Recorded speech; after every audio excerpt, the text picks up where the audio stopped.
imagine an engaging hook. Okay, so I'm just gonna use that as the hook of this video. But so the calculator game, the calculator math game I've been talking about for a while now. I'm just gonna call it Rubik's. And for the Rubik's game, I've actually made a good amount of progress. As I talked about earlier, we're now switching from my main game being Let Me See to the Rubik's one. I was like wishy-washy about it and iffy just about like going to an easier project. But now I also talked about the benefits of how if I feel like I'm actually learning more and relying less on tutorials, and that's really true. Because in the past days I think I've been steamrolling through a lot of progress, which is really nice. I'm too lazy to actually just do a screen. I have a screen recording of me developing the game, but I won't put that in a larger video. Um, but let me show you how it looks so far. Okay, so it turns out I was not recording when I did this, so we're just gonna do this again.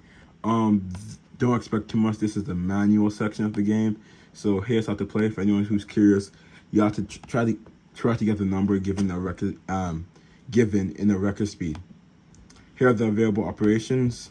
Increment the number A increments increments the number by the current added value. The added value increases by one with each use.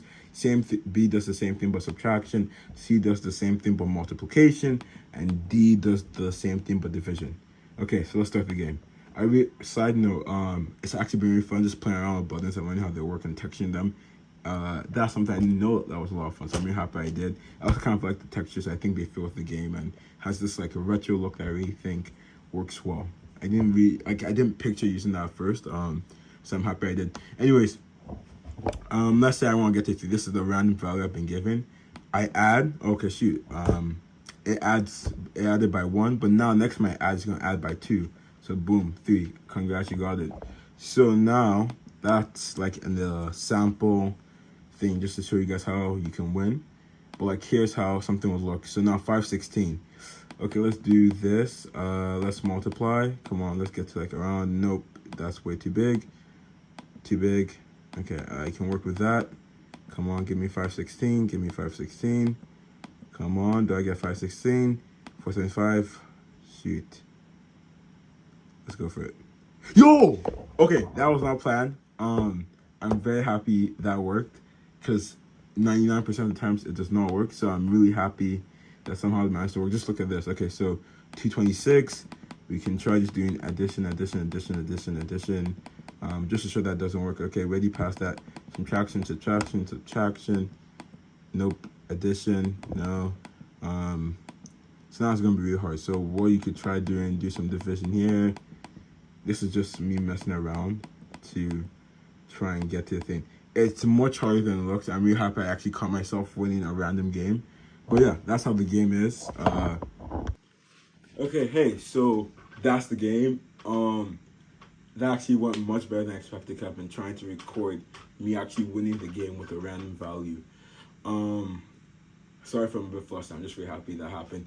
But yeah, that's the game. I'm still fixing up a bit of stuff. So for example, once you actually get the number, there should be like a stats page where it says how much time it took to get the thing. Another function I have to add or thing to a game is to have to be able to like save stuff so that it saves your highest record and you could probably exit and then come back to the same random number. A cool thing that I added that wasn't originally in the plan was that under each button you can see how much uses or impact it's going to have when you use it again. So that's something I think that's really helpful and removes this. It makes it less of a button mashing game and more of a strategical game. So I'm happy I took that change. Honestly, with this game as a whole, I've learned that a lot of stuff actually come on the production side of stuff. So you can design as much as you want, but changes once you're actually like doing the actual building, that's when you get a better idea of what you're building and what you should change, what you should add, what you should remove. So I'm really happy I'm going through that phase right now.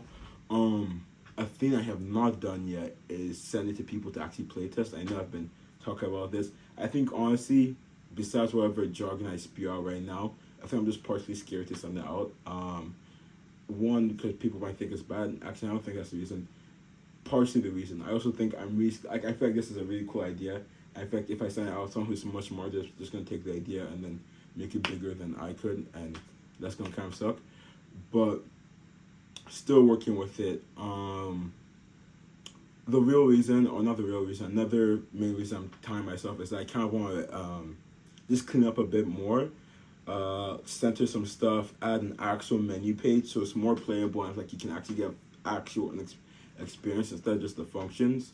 And the reason I'm doing that, because at first I thought that was going to take longer, but now I've actually learned how to do the button stuff. It's actually going much faster than I expected, so I'm really happy about that.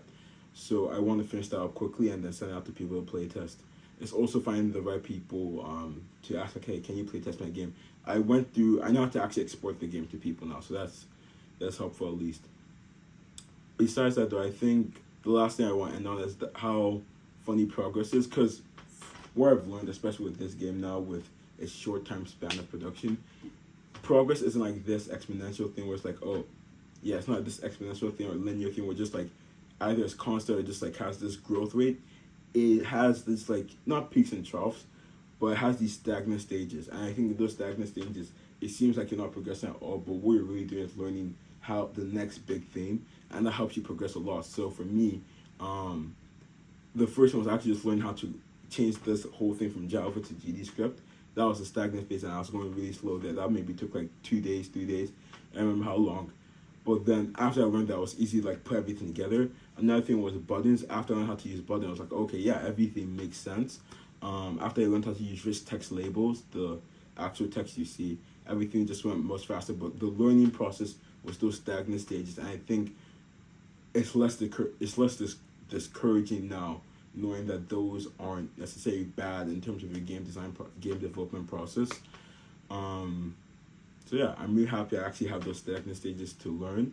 I think they become shorter, but the game is easier, so I don't know if it's going to become shorter for each project I do, but I'm happy. I actually feel like I'm learning stuff now. I get to rely more of the Godot documentation stuff, so going to sub tutorial. I still use tutorials every now and then for like short stuff like, oh, how to use buttons or how to do this, and in my free time I like watching like different ways to do stuff. So I'm creating the menu thing. I was watching this video, but I forgot the YouTuber, and they're going about the whole user interface and how to do some control node stuff in Godot. So I was just watching that so I can try doing that on the menu page, and then if I really like something, I can change that for the actual other sections of the game.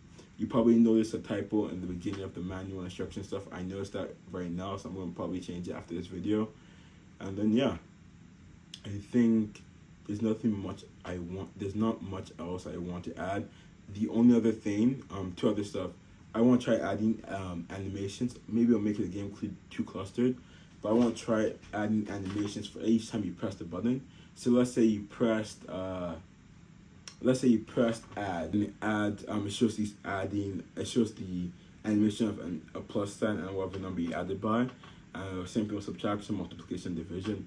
The last thing I want to talk about is I have a GitHub repository, which makes me much more comfortable because I know for some reason my Godot engine crashes a lot. I think that's maybe because I was in the compatibility mode where it's trying to build for like PC and mobile. But it scares me that my file might get corrupted, and that's just going to discourage me a lot. So I have a GitHub repository where I can actually push a lot of the coding I do. It's actually really fun because I've always been seeing like, people talk about GitHub and stuff like that. I have a GitHub account, but I never actually knew how to do like the push or pull stuff. I was like, oh, I guess this is some advanced computer thing. But now I'm actually doing that. It makes me feel much better as a programmer. But yeah, just a quick explanation. The GitHub repository for how I use it at least is just like save my code in case it crashes. So I just save after some changes, I do a push to the larger GitHub repository online, and then it saves my code and I can pull from it if I need to go back to a previous form of my game. And that's pretty much where I'm at. Really happy. Yeah. So imagine there was a perfect ending for this video. Yeah, okay. Have a great day.